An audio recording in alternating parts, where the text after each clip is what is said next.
Start with the most primitive part of the brain, and by that I mean the one that it handles the lowest upkeep activities, the ones that are furthest from consciousness. Okay, so I'm going to start with the medulla oblongata. Medulla oblongata is a widening of the spinal cord. And it's widened because it has a couple of nuclei in it. Okay, it has two main structures, the pyramids and the olives. Okay, the pyramids they look like ridges on the spinal cord itself. They claim they look like baseball bats, which I guess the barrel of the baseball bat, it kind of looks like that, but it doesn't really look like a pyramid. So I don't actually know why they're called pyramids. Okay. The other ones, the olives, the pyramids are really just tracks. The olives, these are easier to feel than to see. Okay, the whole medulla oblongata really is easier to feel than to see because it's not a huge widening. It's only a little bit. But within it, we have some very important centers. Okay, you have a center that controls cardiac. Okay, it doesn't control causing the beating, it just speeds it up or slows it down. Okay, so there's an acceleratory center and an inhibitory center. Okay? There's also a respiratory center, or two of them.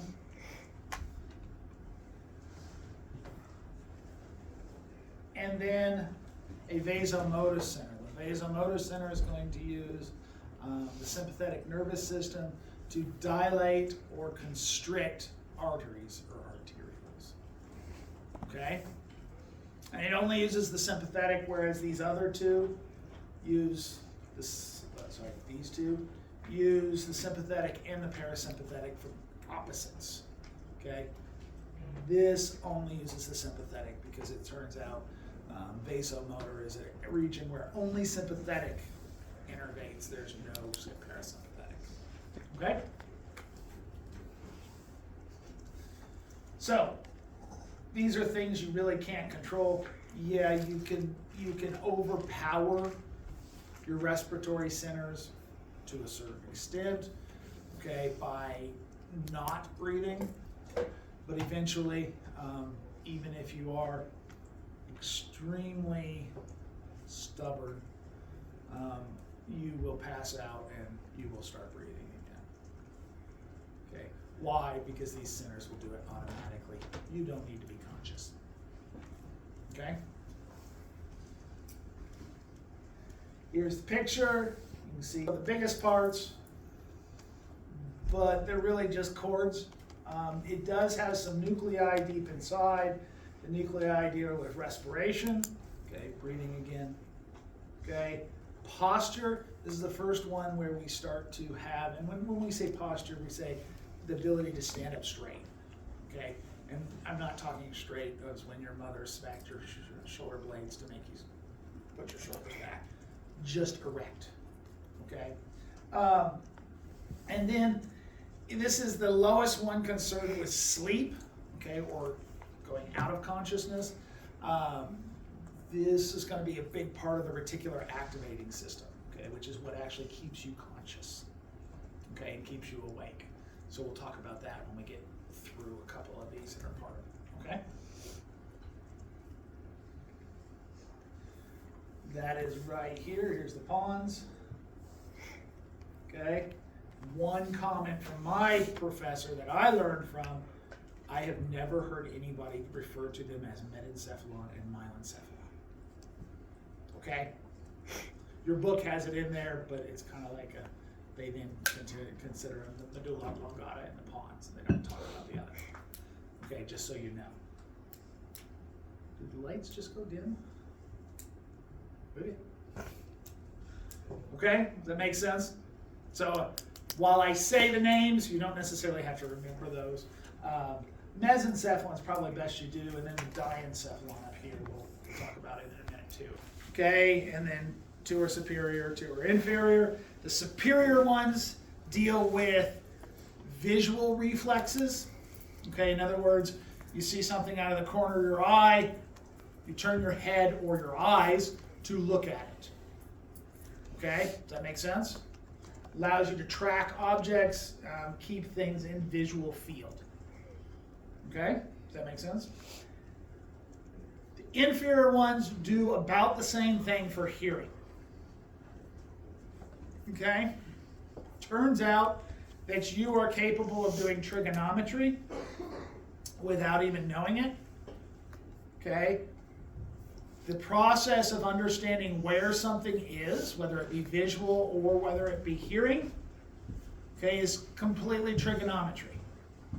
Okay, it is just using triangles, understanding the intensity of the sound here versus the intensity of the sound here allows you to triangulate exactly where the sound's coming from. Okay, where you have trouble with that is in places where it's equidistant from the ears. Okay, so where would it be equidistant from the ears?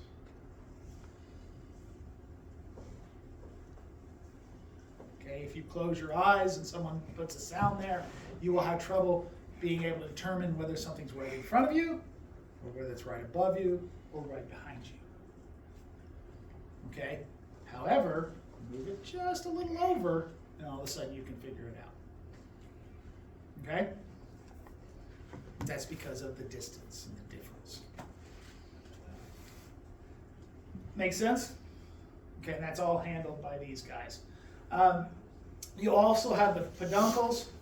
Okay, the peduncles in this case have to do more, have some centers in them. Okay, and those centers are the tegmentum. The tegmentum has in it the red nucleus. Okay, the red nucleus and the substantia nigra are ones that come up a lot. The red nucleus is for motor movements. Okay, and basically every movement you decide to do goes through the red nucleus. Okay, and sometimes from there it goes to the cerebellum and back. Okay, as it's going out to the whatever muscle you're trying to move. Okay, so it's an intricate part of the movement plan. Okay, so the substantia nigra is also, but it's kind of the inhibitory movement plan. Okay, the reason this is called the red nucleus is because it has blood flow to it. It's got a lot of blood vessels near it. The reason this is called the substantia nigra is because it has melanin accumulated within it, which gives it a dark color. Okay? And so this guy, if you're going to grab this, okay, if you didn't have this going, your arm would be doing this the whole time, okay, and you'd have trouble grabbing it. The substantia nigra reduces that extra, let's say, increases the coordination by getting rid of staccato movements. Does that make sense? This is where a lot of the dopaminergic neurons die in Parkinson's, okay, which leads to all the symptoms of Parkinson's. Okay, which is the tremors is the first real big one. Okay, then pill rolling. Okay, does that make sense? Okay, there's also a crust, and this is just the fibers going to the cerebrum. Okay, that brings us to the reticular formation. The reticular formation, otherwise known as the reticular activating system, is a bunch of nuclei that are kind of functionally linked. Not necessarily linked each one to each other, but functionally linked in that they have a purpose in keeping you conscious. Okay? These help to wake you up. They help to keep you awake. Okay? They also, if damaged, this is what puts you into coma. Okay, so damage to this will cause coma. If it's bad enough and it never can be repaired, and by repaired I mean repaired by your body, because we have no freaking idea how to do it. Okay, if it can't be repaired by your body, then you stay in coma indefinitely. If it can be repaired, you come out of coma. Okay, this is not to be confused with an induced coma. Okay, this is one that is you go into automatically. Okay, does that make sense? Okay, and so basically it takes information from everything from your eyes to your ears to all of your muscles and proprioception. It helps to control balance, control posture, okay, and keep you awake and focused. Okay? This is kind of one of those things that starts to get a little bit questionable when you're low on blood sugar. And you start looking at the ceiling tiles and counting the holes. Okay? That's a damage, or not damage, but not working horribly well. So, integrates visual, auditory, and motion to give you coordination. Okay, helps with muscle tone, balance, and posture. Okay, works with the cardiovascular and vasomotor centers. This is to make sure that if you change position, you have enough blood pressure to get things, let's say, to your head, okay, or back from your toes. Okay, so you have to change blood pressure depending on position. If you're laying down, your blood pressure can be very low. If you're standing up, we got to get blood to your head, so we got to put more pressure in. Okay? It also is where pain modulation occurs. This is the site where I told you about spinal gating, okay, where you can reduce pain coming up through by inhibiting the signal on axons. This is where it happens, or okay, this is where it originates. Okay, one of the examples of this, if you get hurt or cut or anything like that, you will tend to rub it. Okay, the rubbing is what actually activates the spinal gating. Okay, it'll go up, the reticular activating system will kick in, and it will inhibit the pain. Okay, it's the same reason animals lick their wounds. Okay, does that make sense? You should not lick your wound. Rubbing it will do. It's the same process. Okay? And then finally, like I said, it is your conscious keeping part. It wakes you up and it keeps you aware and awake at all times, or at all times you're conscious. Okay?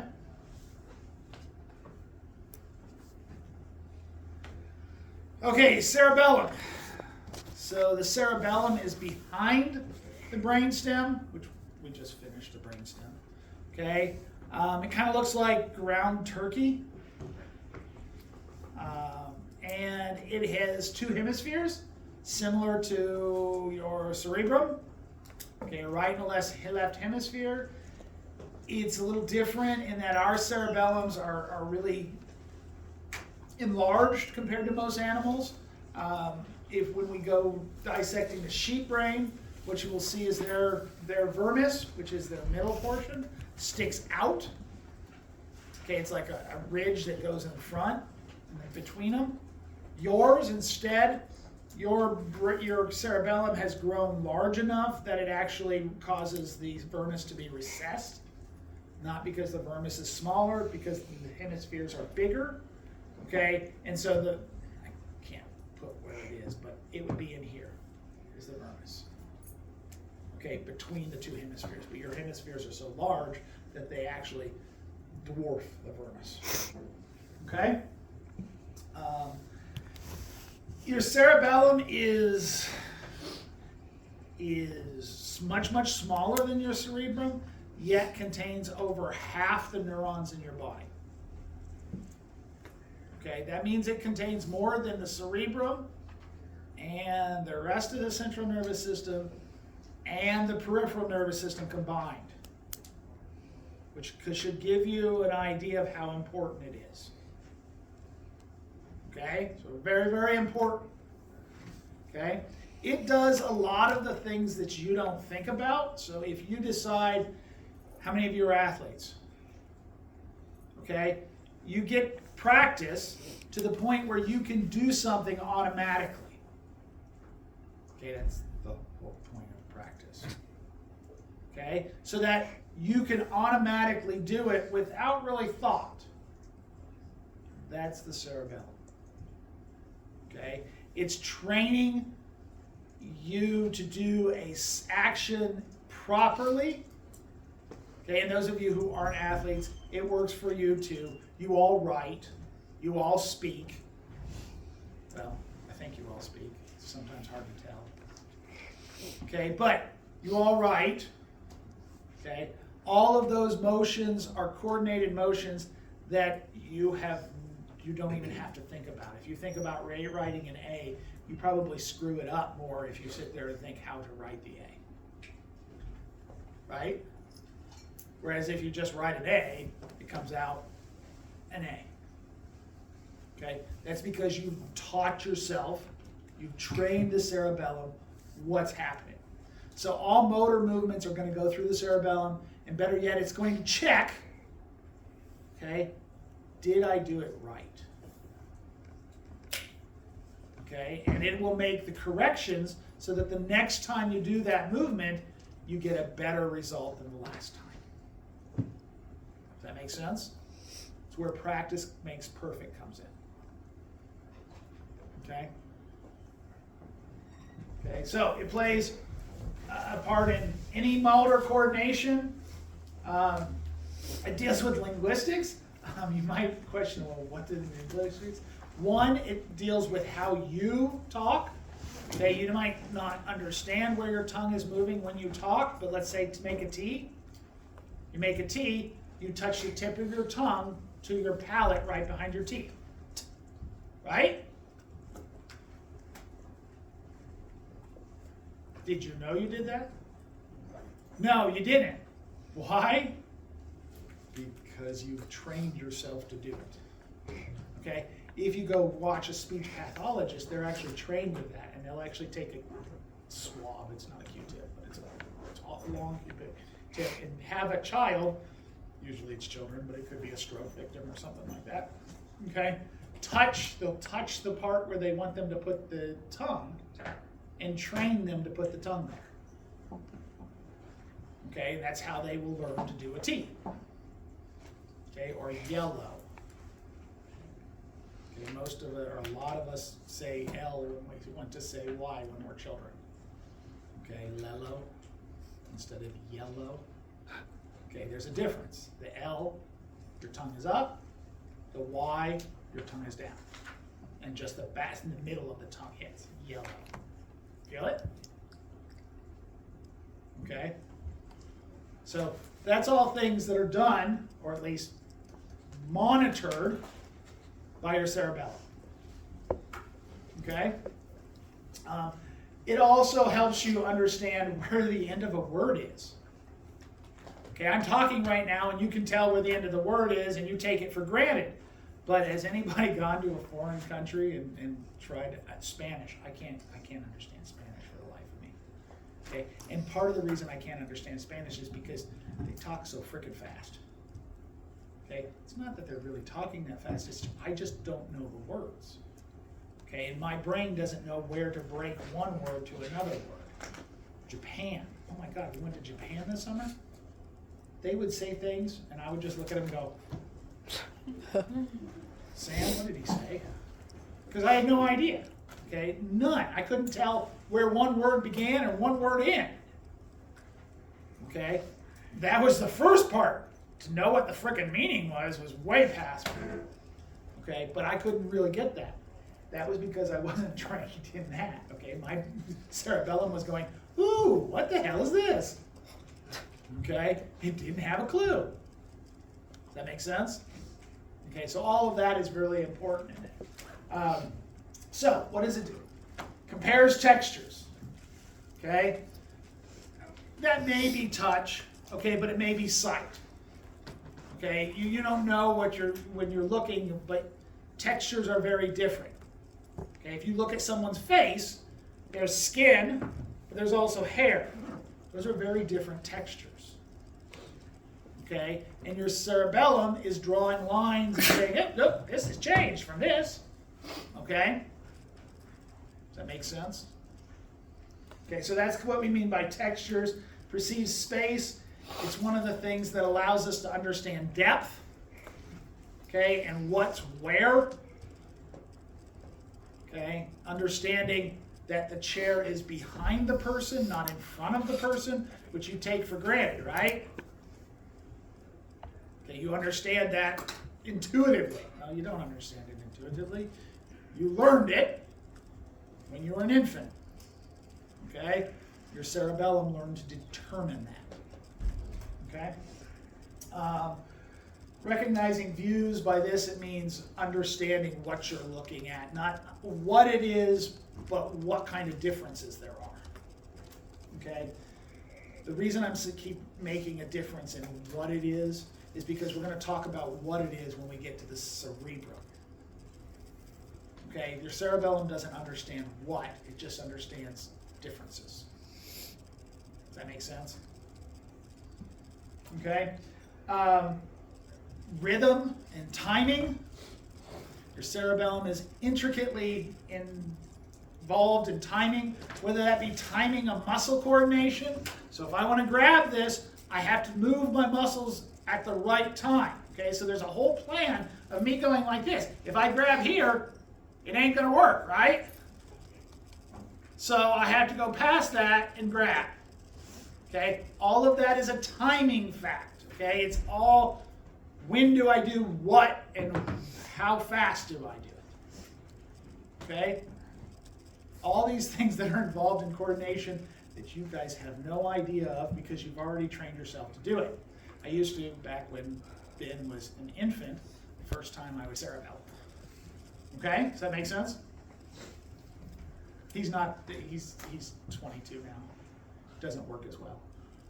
If I stand him up on here, first off, he has to climb up here because I'm not picking him up. And he can stand up on his own. Okay? Okay. Moving your eyes to compensate for head movement. Okay? Somewhere around 26, I was playing outfield and softball because I was old, so I got to play softball. Old man softball, not fast pitch softball. I'm not insulting fast pitch softball. This was slow pitch softball. Okay? I was playing outfield and I was going to catch it, like Willie Mays Hayes style. Over your shoulder. Okay? I was going to catch it and I'm looking over this and all of a sudden the frickin' ball starts to move. Okay? All my life, my brain had compensated for the bounce of my running by moving my eyes and steadying my field. All of a sudden, it didn't do it as well. Okay, I remember it very, very obviously to me because all of a sudden, the ball started going. Okay, it was very annoying. Was it enough for me to miss the ball? No, I caught it. But it was enough for me to go, oh shit, I'm getting old. Okay? Because my brain was not compensating as well for it. I'd hate to do it now. Damn thing would probably be like watching an earthquake. I'm happy to say I haven't done that in a long time. Anyways, okay. Judging pitch, okay. This is not necessarily understanding notes, okay. It's understanding the difference, okay. Once again, it's difference of. So you can tell a note different than another note, not what the note is. That's a much higher level, okay. But distinction between them, okay. And then planning, okay. This is not planning as in, today I have a meeting at 4 o'clock. My lab goes till 4 o'clock. How the frick am I going to get over to my meeting at the thing? It's not that. Okay? And I'm kind of hoping lab goes along because I really don't want to go to the meeting. Okay? But it is true, I do have a meeting at 4 o'clock. Okay? It's not that. It's planning as in what muscle contracts when, okay, and timing things. Okay, which is really, really important because if you do it too early, you miss. If you do it too late, you miss. Okay, whatever it is, whether that's closing an A, okay, or whether that's catching a flying baby. So is it like tapping rhythm? So yes, that is all. Here's your picture of it. This is a side view. Okay, this is the cerebellum. That's the end of the brainstem. Okay, you will sometimes hear, by the way, the brainstem called the hindbrain, and what we're going to talk about now called the forebrain. It's kind of a really old terminology, but if you ever hear it, that's what it's talking about. Okay, the forebrain is the cerebrum. Okay, the telencephalon. Okay, the hindbrain is all of the brainstem. Okay. Okay, so we're going to talk about the diencephalon and the telencephalon. Very rarely do you ever hear the cerebrum called the telencephalon once again, but that is the name of it. Okay? So let's start with the diencephalon, okay? So this is just going over telencephalon, diencephalon make up a forebrain. All of this other makes up the hindbrain. The hindbrain is subconscious.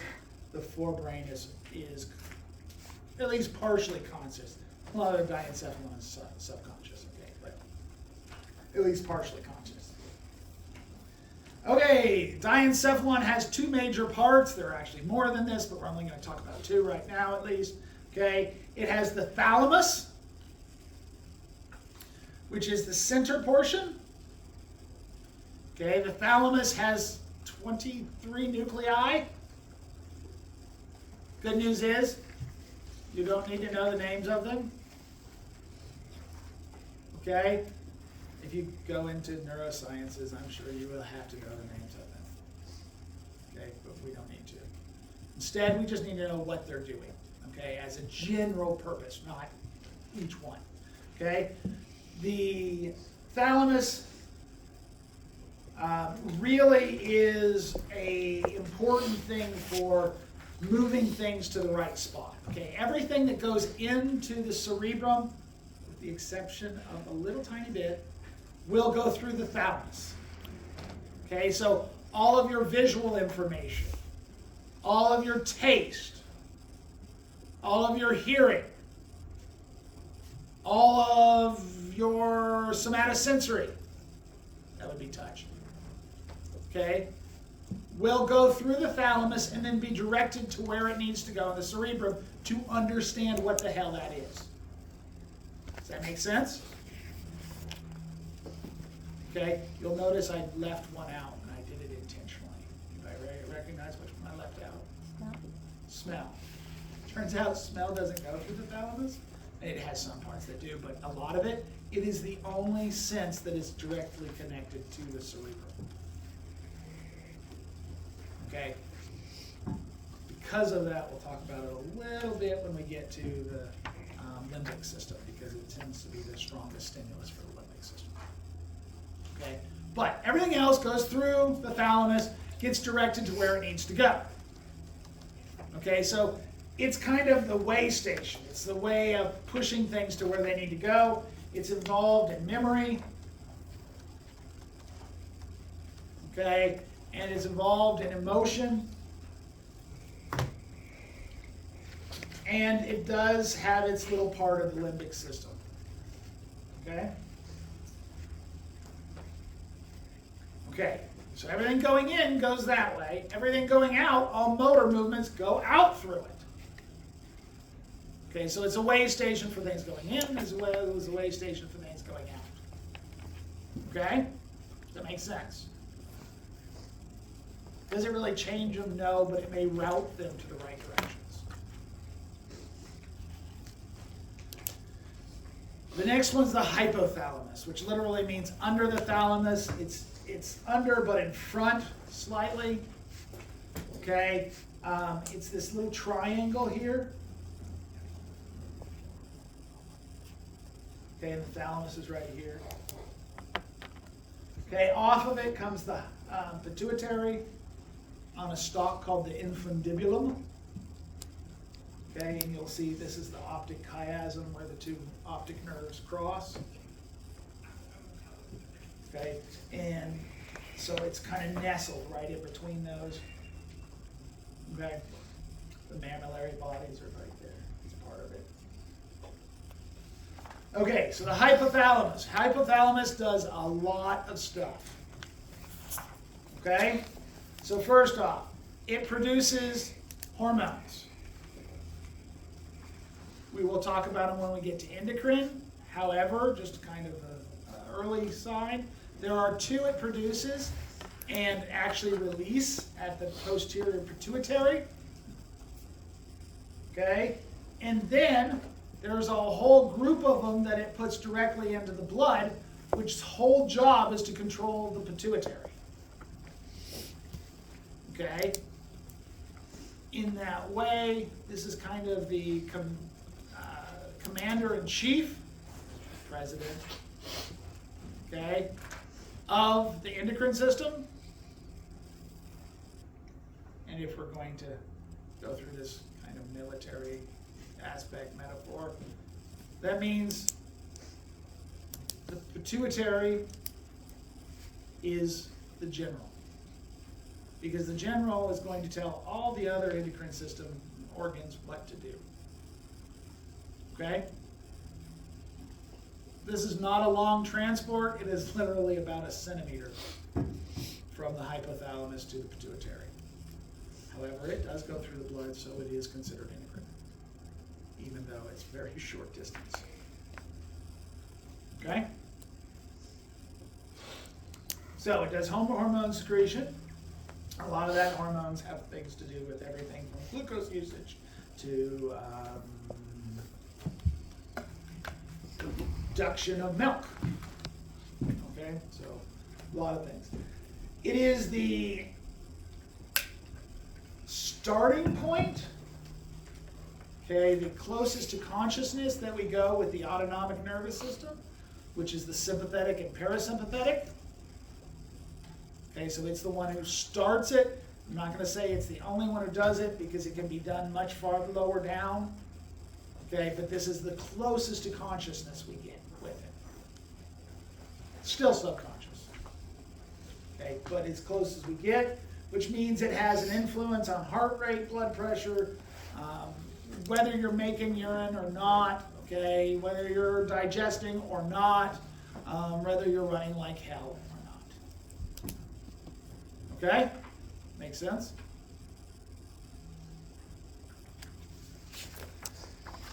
It is your thermostat. Do you ever think of how a fever comes to be? No, right? Never occurred to you. You just thought, okay, I get hotter. Well, no, that's not how it works. Okay? Literally what happens is the affective area releases a pyrogen. That's a chemical. The most famous of them is interleukin 1. Interleukin 1 goes into the bloodstream, gets to the hypothalamus, and tells the hypothalamus, turn up the temperature, baby. Okay? So it changes your normal temperature from 98.6. It says, you know, we want to be at 101. Okay, or 37 to 38, depending on whether we're doing Celsius or Fahrenheit. Okay? Does that make sense? And then you go through chills, shivering, you know, putting blankets on to get up to that temperature. Okay? But the chills and the shivering all are a result of your hypothalamus saying, hey, we're cold. turn up the heat. Does that make sense? And vice versa when you go down. Effervescence. Okay? It has it is where you register hunger or thirst, or the opposite of them, which is satiety. You will hear that word. It means not hungry or thirsty. Satisfied. They come from the same word. Okay? It is really the biggest player in your circadian rhythms. Circadian rhythms are your night-day cycle. Okay? You run on a little less than 24-hour cycle. Don't ask me why. It sounds kind of stupid. Okay? But you run on like 23.8 day cycle, or hour cycle. Okay, that's why some nights, if you happen to be right in circadian rhythm, you get that really fulfilled sleep. And then some nights it's like, holy shit, why did I go to sleep? I didn't feel anything. Okay? It's just timed it right. Okay? Turns out that this doesn't necessarily mean this does sleeping. Okay? That's more of the pineal gland and melatonin. You guys have all heard of melatonin, right? Okay, well, it turns out the reason that melatonin works to make you go to sleep is because that is what you make to make you go to sleep. If you ignore it, what do? Yawn? Huh? Yawn? Yeah, that's CO2 content. But yes, you are right, you do go. That's because your body's slowing down. The metabolism is slowing down. Well, the respiration is slowing down, but the metabolism hasn't yet. So CO2 is still being produced, but you're not breathing fast enough to get rid of it. So you yawn to exchange all the air and get rid of as much CO2 as possible. It has nothing to do with oxygen. It has nothing to do with oxygen? Nothing to do with oxygen. Okay. We're gonna see this when we get to next semester. We're gonna go to the respiratory system, and I'm gonna look at you and say, its biggest effect on memory is somehow it helps to take short term and go to long term. Figure out how to do that. That's the key to learning. Okay, but it somehow has an effect in that. No one knows what it is. It also has a lot to do with emotional behavior and libido. Okay, it's not necessarily the beginning of emotions, but it has to do with how you respond to emotions. Okay, both physiologically and more. Okay. Okay, now we're on to the cerebrum. Okay. We all know it has 5 lobes, right?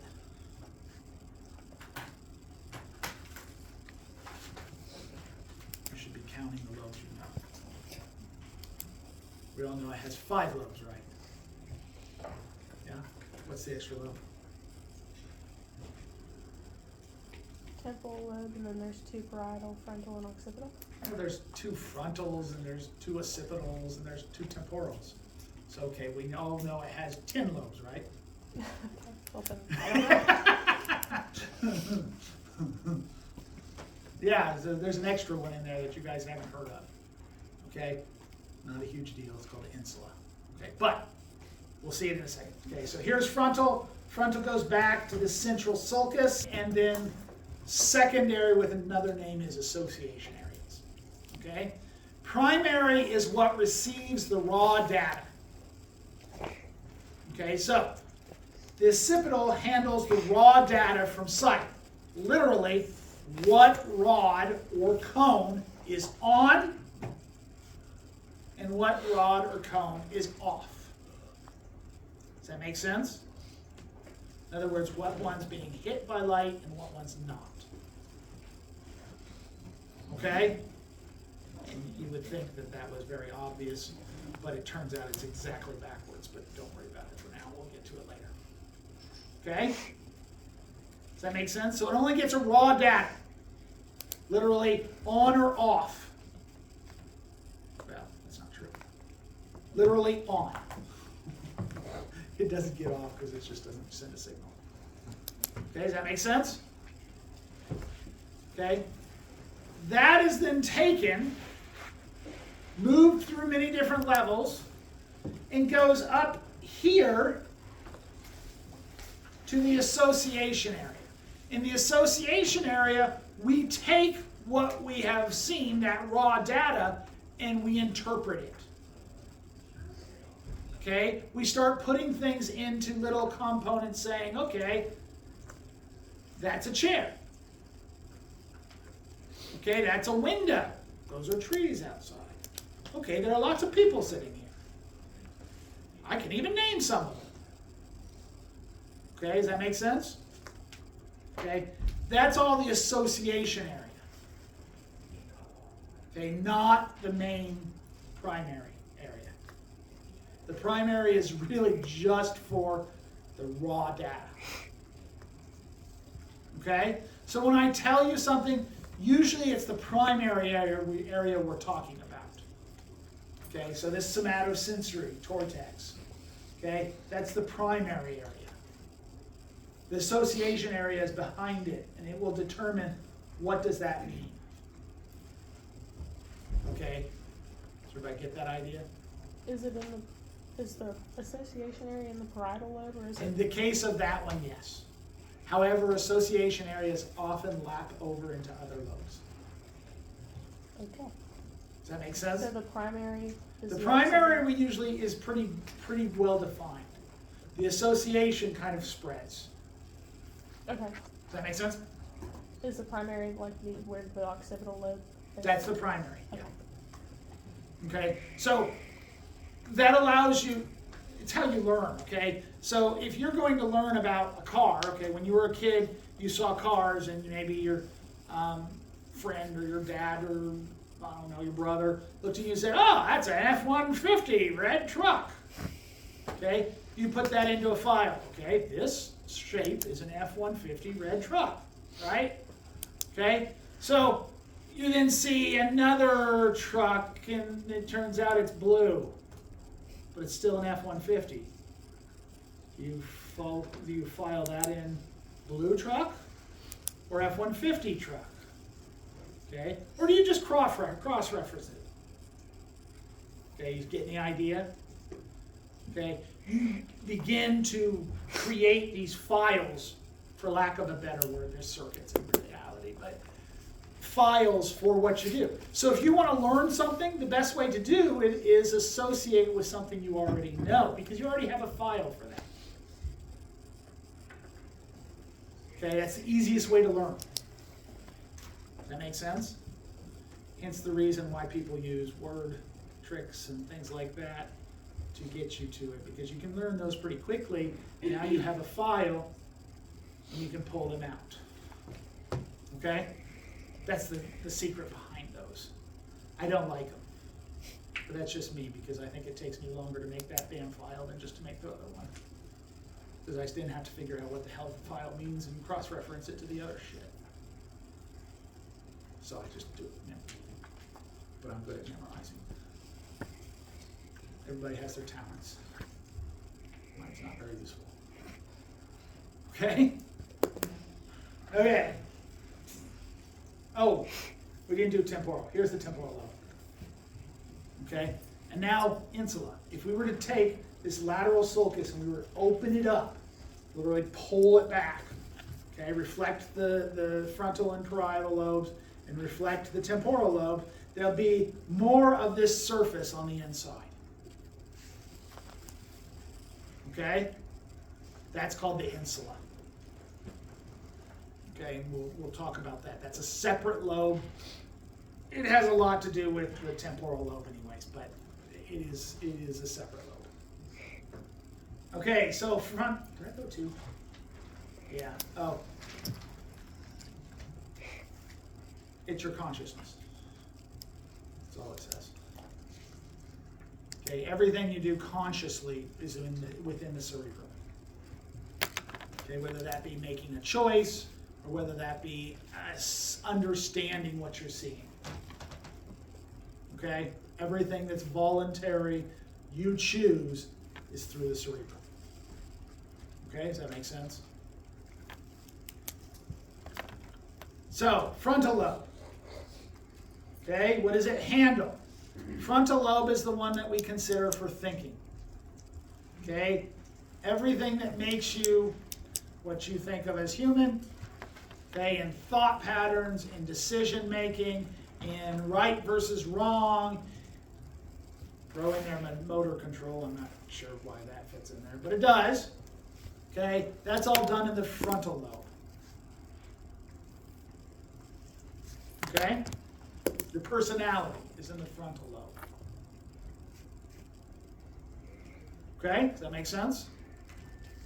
Then we go to your parietal lobe. Your parietal lobe has your somatosensory information and some visual information. Once again, that would be association area, because it turns out your visual association area is just about everywhere but the frontal lobe. Why? Because you have over 50% of your actual receptors in your body in your eyes, which makes you a very visual organism. Okay? Occipital is, like I said, primary visual center. Not really associated, maybe a little of the association, but most of the association kind of laps over into the other ones that touch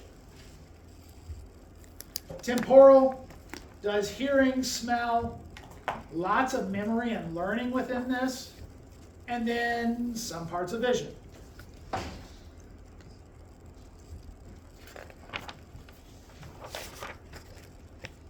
Okay, and then the insula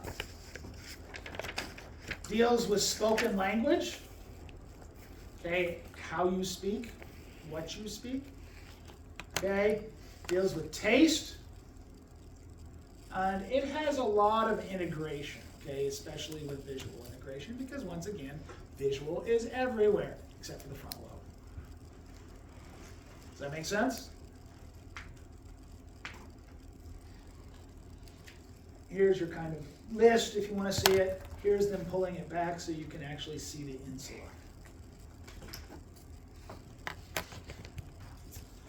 Okay, tracts. That was all the gray matter. Now let's talk a little bit about the white matter. So the white matter in the cerebrum, okay, comes in 3 flavors. Okay? The first one is called projection tracts. These are the ones that go up and down. They're the ones that go from the thalamus to the cerebrum, or from the cerebrum to the thalamus, and from there on. Does that make sense? So they're the ones in and out of the cerebrum. Then commissural tracts are between the 2 hemispheres. Okay, this can either be through the anterior and posterior commissure, or through the corpus callosum, which is most of them. Okay? And then the association tracts are within the same hemisphere, maybe moving it from the raw data primary area to the association area so you know what you're dealing with. Does that make sense? Okay? Here's your picture. Association. Cerebral cortex is about 2 to 3 centimeters or millimeters thick. Contains about 40% of the brain's mass in the whole cerebral cortex. 14 to 16 billion neurons. And the outer layer is relatively new, evolutionarily. Okay? Okay, so let's put some systems together. The limbic system has a number of structures. Let's go show it because it's easier to see. The cingulate gyrus here, as well as the fornix and the hippocampus and the amygdala and some of the basal nuclei, which you haven't been introduced to yet. We'll see that in a second. The mammillary body, some thalamic nuclei. All of this together makes up the limbic system. By the way, this is where you smell. Okay. That means, okay, the limbic system takes multiple different information, runs it all through, if you'll notice, kind of like this area, which is kind of temporal lobe region, okay, and associates stimuli with emotion and memory, especially emotion-filled memories. Okay, so this is the one I always give the example of. Cookies are baking, you smell cookies baking, and you get warm fuzzies about grandma. Or something else. That's just an example. The one I can also give you, skunk. I smell skunk, and it brings back memories of... so that's all done by the limbic system, linking your emotions and your memories together with some strong stimuli. Turns out smell is the strongest of the stimuli because it doesn't go through the thalamus. It goes directly to the cerebrum. Okay, which means it doesn't get filtered at all. Okay, some deep nuclei within the cerebrum. The caudate nucleus, the putamen, and the globus pallidus. There they are. You don't need to know which one's which. We don't care. But they are deep within it. They all have to do with motor movements and some other things. But motor movements is what we're going to consider them for. Okay, and they are part of the pathway that a motor command goes through. It starts at the premotor or pre-central gyrus in the motor cortex, and then gets pushed down through, getting details as it goes deeper. Okay, next after this is it'll go through the thalamus, then it'll go to the red nucleus and the substantia nigra, then it goes to the cerebellum and finally gets put out to the motor neurons. Does that make sense? Okay, so it's got lots of steps. That's why it's not instantaneous for you to contract a muscle, because it has to go through a bunch of refinement. Still fast. Okay. Last thing we'll do today is EEGs. Okay, EEGs are electroencephalograms, basically the same as an EKG, but on your head. Okay, you're looking for electrical activity. Put all sorts of receptors on your skull. Anybody had one? No? Damn. Anyway, they put them all over your skull. Okay, and what you can do is you can measure the change in voltage between each two receptors. Okay? And because of that, you can measure what part of the brain is active when, just by what electrical activity is happening. Does that make sense? So you get 4 main types of waves. I'm sure there are all sorts of subtypes. We are not going into subtypes. We are not going to be neurologists. Maybe you are, but I'm not going to teach you it because I don't know it. Okay? So we're going to learn the 4 major types of brain waves. Okay? This is a cute kid being stuck on it.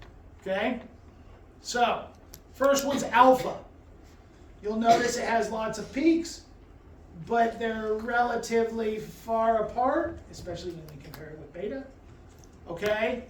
And they're pretty organized. This is a resting, non-stimulated mind, alpha. Okay? How do you do that? You close your eyes and don't go to sleep and don't think about anything. You know, kind of be zen. Why do you close your eyes?